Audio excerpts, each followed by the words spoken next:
बच्चों, आज हमारा टॉपिक होगा सिमेट्रिक फॉर्म या पैरामीट्रिक फॉर्म या distance form of a line. देखो, किसी लाइन की ना स्ट्रेट लाइन के टॉपिक में डिफरेंट डिफरेंट फॉर्म हमने पढ़ लिया था। डिफरेंट डिफरेंट फॉर्म को हमने पढ़ लिया था, डिफरेंट डिफरेंट फॉर्म को हमने डिस्कस कर लिया था। जैसे उसमें से एक था 1 point form, y minus y one is equal to m into x minus x one. एक था 2 पॉइंट फॉर्म, है ना, वो इक्वेशन को बनाने के लिए था। y minus y one is equal to y two minus y one upon x two minus x one into x minus x one. इससे हमें इक्वेशन फाइंड करते थे। फिर हम आगे चले तो आया slope intercept form, y is equal to m x plus c. जो मैंने जो सामने का डायग्राम है उसमें फर्स्ट क्वाड्रेंट में लिख भी रखा है y is equal to m x plus c, जिससे हमें स्लोप, किसी लाइन की स्लोप और उसका y इंटरसेप्ट मिलने लगा। फिर और आगे चले तो एक आया intercept form, x upon a plus y upon b is equal to 1, जिससे हमें इंटरसेप्ट मिलने लगे। फिर आगे चले तो आया नॉर्मल फॉर्म। तो काफी सारे फॉर्म को हम ऑलरेडी डिस्कस कर चुके थे। एक आया सिमेट्रिक फॉर्म, पैरामीट्रिक फॉर्म, और इसका जिक्र एनसीईआरटी की बुक में नहीं है, लेकिन काफी इंपॉर्टेंट रोल प्ले करती है। तो इसको हम जब सीखेंगे ना तो हमारा एक नजरिया ये होगा कि एक तो ये इक्वेशन है, इसको ठीक है हम लर्न कर लेते हैं, रट लेते हैं, याद कर लिया, क्वेश्चन आया अप्लाई कर दिया, थीटा की वैल्यू है, x1 y1 है, r है, उसके बारे में बात की। लेकिन एक हमें ये भी सोचना पड़ेगा कि एक्चुअल में इसका यूज क्या है, ये अप्लाई कहां करना है हमें। x minus x one upon cos theta is equal to y minus y one upon sine theta. ठीक है, इतने इतने पोर्शन से आपको मैं देखो कुछ बना के दिखाता हूँ। y minus y one upon sine theta is equal to, इसको उधर ले जाते हैं, x minus x one upon cos theta, और y minus y one is equal to sine theta upon cos theta x minus x one, और finally y minus y one is equal to tan theta x minus x one. और आगे चल करके अब इतना तो अपने को नॉलेज होगी कि हम कुछ आइडिया तो लगा सके, is equal to m into x minus x one. तो हमने देखा कि अरे भाई ये तो कहीं ना कहीं देखा हुआ लग रहा है कि y minus y one is equal to m into x minus x one. 1 point form तो नहीं है कहीं, ये ऑब्वियसली ये 1 पॉइंट फॉर्म है, और m है वो उस लाइन की स्लोप है। तो ये थीटा जो हो गया ना, ये एंगल हो गया स्लोप का, और ये थीटा ये, और ये थीटा ये। तो अब इसको रिवर्स में देखिए आप कि ये जो आया, ये जो पूरा का पूरा यहां का एक्सप्रेशन है, ये आया कहां से? ये आया यहां से, y minus y one is equal to m into x minus x one, जो हम सीधा इसको डायरेक्ट लर्न करते हैं। इसकी जगह मैंने tan थीटा को ब्रेक किया और इसको सेपरेट कर दिया। ठीक है, अभी मैं इसको हटा रहा हूं। तो कहीं ना कहीं x minus x one upon cos theta is equal to y minus y one upon sine theta, ये हम डिस्कस कर चुके हैं। और जो थीटा होगा ना वो होगा स्लोप का एंगल, और x1 कॉमा y1 होगा ना वो उस लाइन के ऊपर का कोई पॉइंट होगा। जैसे कोई लाइन है हमारे पास में, कोई लाइन है, तो x एक्सिस के साथ में एंटी क्लॉकवाइज डायरेक्शन का जो एंगल है वो स्लोप का एंगल होता है। अगर हम किसी लाइन की स्लोप की बात करें, हमने किसी लाइन के स्लोप के बारे में बहुत अच्छे से डिस्कस कर चुके हैं, हम लोग पढ़ लिया है, सीख चुके हैं कि एक्स एक्सिस की पॉजिटिव डायरेक्शन के साथ में वो एंगल होता है, वो थीटा होता है। तो अब इस लाइन के ऊपर कोई पॉइंट भी है, मान लीजिए ये, मान लीजिए अपन किसी को भी ले सकते हैं, मैं तो मेरे कंफर्ट जोन के अकॉर्डिंग इस पॉइंट को ले रहा हूं, x1 कोमा y1। तो यहां से ये मैकेनिज्म आया है, ये x1 कोमा y1 किसी पॉइंट के कोऑर्डिनेट है, और ये सारा मामला है तो लाइन का। लाइन के ऊपर कोई पॉइंट है x1 कोमा y1, और जो ये थीटा, थीटा ये मैं नहीं बता रहा हूं, मैं डिसाइड नहीं कर रहा हूं, आप ये डिसाइड करो ये थीटा है कौन। आया कहां से? ये स्लोप का एंगल है भाई, अभी बताया ना मैंने करके, ये स्लोप का एंगल है।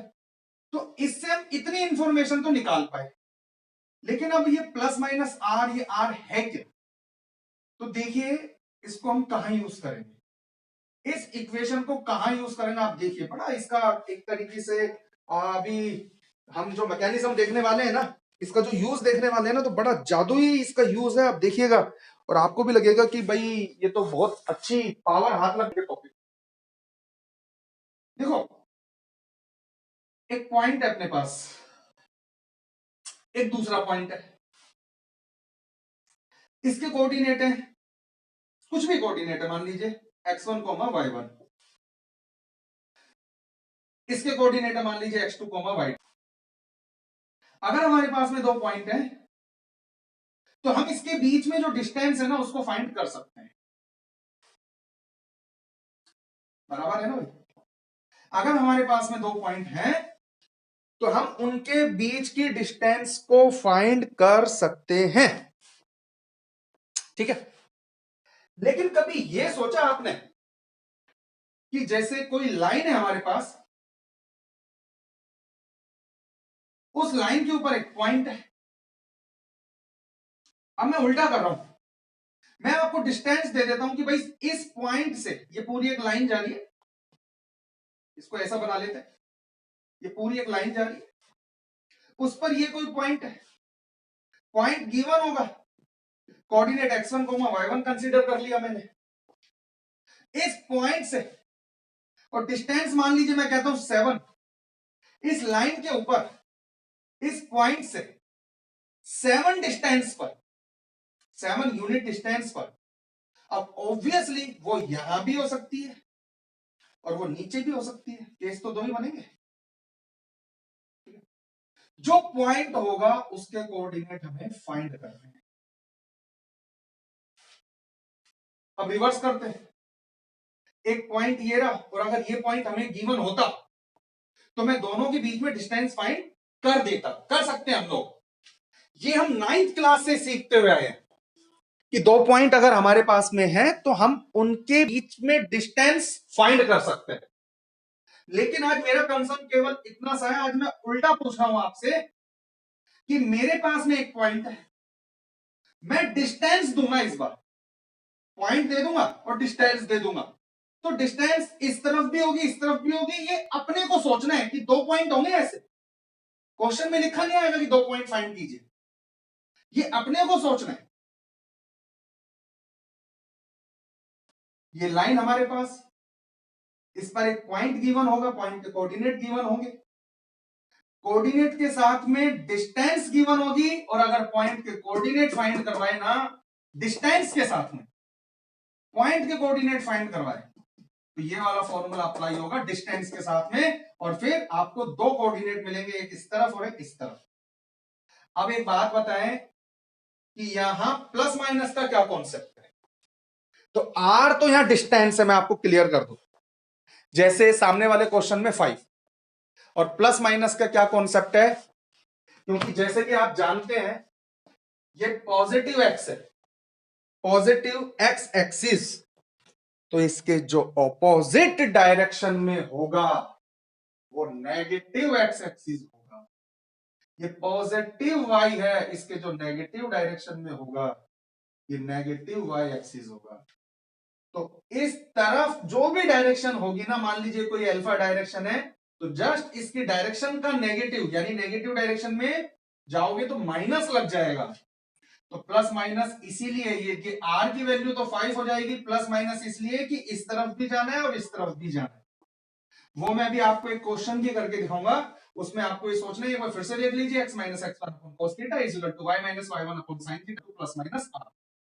अब ये उसका एग्जांपल है, पास में एक लाइन है, लाइन की इक्वेशन है x plus y is equal to 5, उस लाइन के ऊपर के जो पॉइंट्स है a 5,0 हम अच्छे से जानते हैं, b 0,5 ये भी हम बहुत अच्छे से जानते हैं, ठीक है। जैसे मान लीजिए x plus y is equal to 5, ये एक लाइन है, और इसके ऊपर मैं ले लेता हूं पॉइंट 5,0 और r की वैल्यू ले लेता हूं, डिस्टेंस ले लेता हूं मैं 5। बात को समझिएगा जरा, तो डिस्टेंस अगर मुझे गिवन है, इस पॉइंट से इस डिस्टेंस पर कौन कौन पॉइंट होंगे, हमें उसके कोऑर्डिनेट फाइंड करने हैं। अगर आपको कोई पॉइंट के कोऑर्डिनेट दे करके, डिस्टेंस दे करके पॉइंट्स पूछे ना, तो समझ जाना distance form of a line या सिमेट्रिक फॉर्म या parametric form of a line का कॉन्सेप्ट यहां यूज होने वाला है। और उसमें x minus x1 upon cos theta, y minus y1 upon sin theta और r का यूज, जिसमें से x1 y1, तो ये थीटा इस लाइन का स्लोप, क्योंकि थीटा यहां स्लोप का एंगल होता है, तो इस लाइन का जो स्लोप है उसका एंगल थीटा। तो हमें तो इस लाइन की इक्वेशन आप दे रहे हो, ठीक है, अच्छी बात है, लेकिन हमें तो स्लोप का एंगल चाहिए।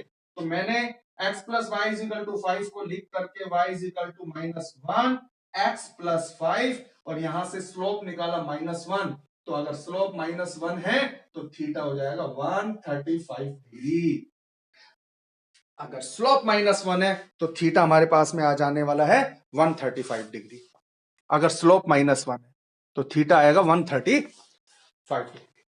चलो, तो यहां थीटा की वैल्यू हमारे पास में है, थीटा की वैल्यू के साथ में x1 y1 हमारे पास में है, m आ गया -1 और थीटा आ गया 135 डिग्री, जिसको मैंने यहां मेंशन कर दिया है। तो इस पूरे क्वेश्चंस को मैंने यहां ग्राफ में शो कर दिया। x plus y is equal to 5, y is equal to -1 x plus 5, slope हो गया -1, एंगल हो गया 135। ये लाइन ड्रॉ की, ये वाला पॉइंट हो गया 5,0। अब देखिए डिस्टेंस 5√2, पहले ही मैं आपको बता देता हूं, दोनों के बीच की डिस्टेंस फाइंड करके देख लीजिए, ठीक है, यही आएगा ना। अब इसको मैं हटा देता हूं क्योंकि आंसर तो आपको ऑलरेडी पता ही है।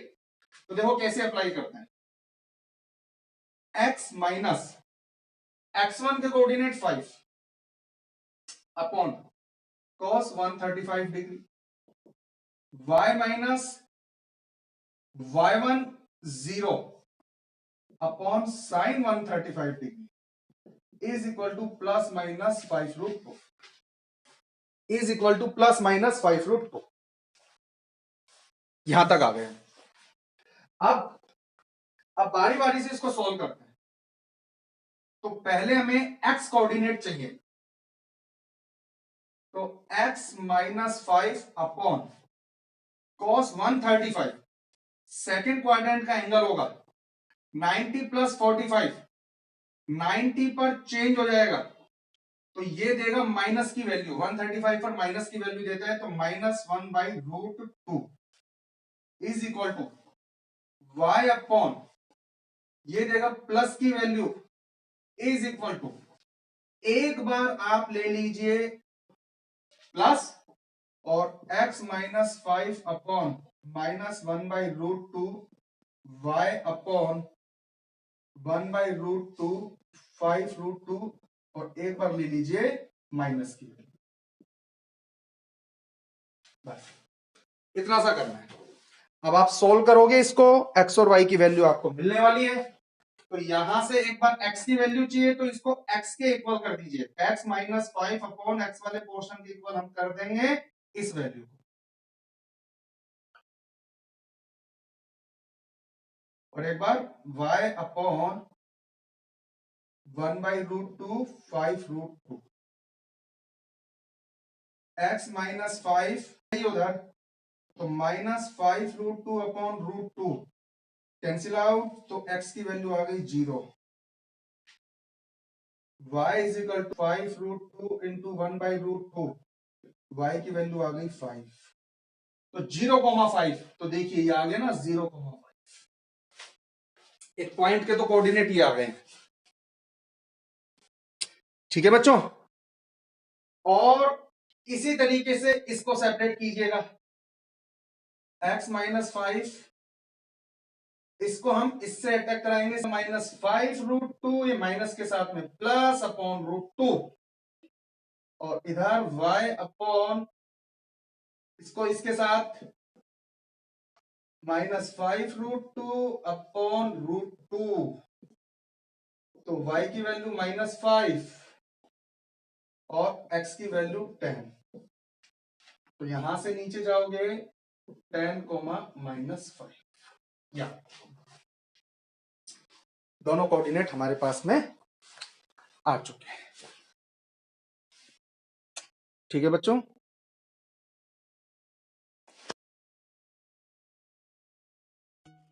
देखिए मैंने सामने एक ट्रायंगल बनाई है जिसके वर्टिसेस के कोऑर्डिनेट हैं 2,4, 6,2 और 9,1 और डी, ई और एफ ना इसके मिड पॉइंट है साइड्स के, ये मिड पॉइंट है। तो क्वेश्चन ये बनता है कि डी के कोऑर्डिनेट, ई के कोऑर्डिनेट और एफ के कोऑर्डिनेट कैसे फाइंड करेंगे, मींस कि हमें इनके कोऑर्डिनेट फाइंड करने। देखिए हमारे पास में एक ट्रायंगल है जिसके वर्टिसेस के कोऑर्डिनेट हमारे पास में है ए 2,4, बी 6,2, सी 9,1 और इसकी साइड्स के जो मिड पॉइंट है डी, ई और एफ, हमें इसके कोऑर्डिनेट फाइंड करने हैं। हम बड़ी इजीली इसको फाइंड कर लेते थे क्योंकि ये भी 8th 9th 10th क्लास से हमने काफी अच्छे से इसको सीखा हुआ है कि एक्स कोऑर्डिनेट दोनों को ऐड करो by 2, x coordinate y coordinate दोनों को ऐड करो by 2, same here 15/2 3/2 and same here 11/2 5/2। बहुत इजी है, कहीं कोई प्रॉब्लम नहीं है। लेकिन बेटा अगर हमारे पास में मिड पॉइंट हो, अब एबीसी हमें फाइंड करने हो तो क्वेश्चन मेरा एक्चुअल में ये है। तो अब हमारा क्वेश्चन बन गया फाइंड ए कॉमा बी कॉमा सी, यानी ए बी सी फाइंड करना है। ठीक है, अगर डी, ई और एफ, डी के कोऑर्डिनेट x1 y1, ई के कोऑर्डिनेट x2 y2 यानी मिड पॉइंट, ये मिड पॉइंट है, और एफ के कोऑर्डिनेट x3 y3 हमारे पास में है। तो हमें एबीसी जो वर्टिसेस है हमारे पास एबीसी, उनके कोऑर्डिनेट फाइंड करने हैं। क्वेश्चन समझ में आया मेरा?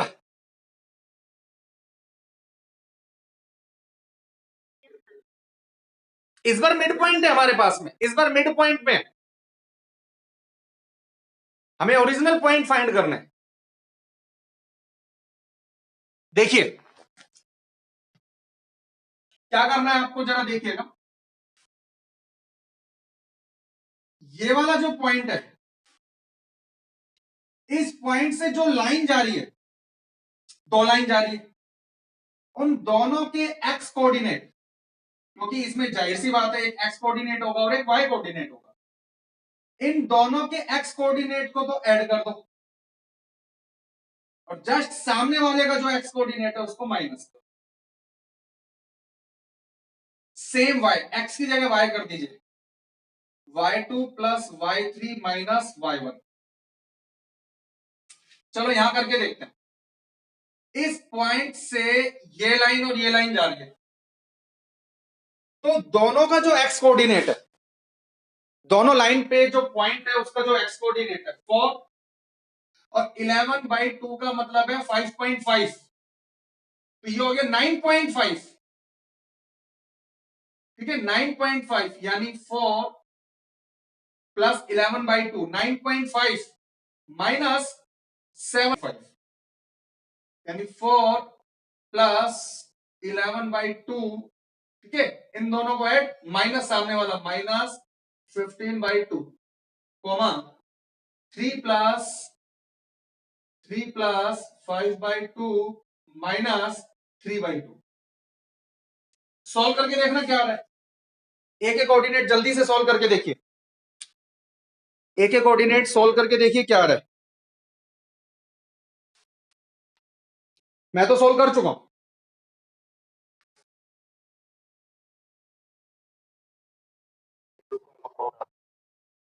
ये आएगा 2,4 जो कि ओरिजिनल कोऑर्डिनेट। इसी तरीके से अब हम बी के कोऑर्डिनेट की बात करते हैं, तो बी के कोऑर्डिनेट को भी देखिए जरा। बी से ये लाइन और ये लाइन जा रही है, 4 प्लस 15/2, 4 प्लस 15/2 माइनस सामने वाला 11/2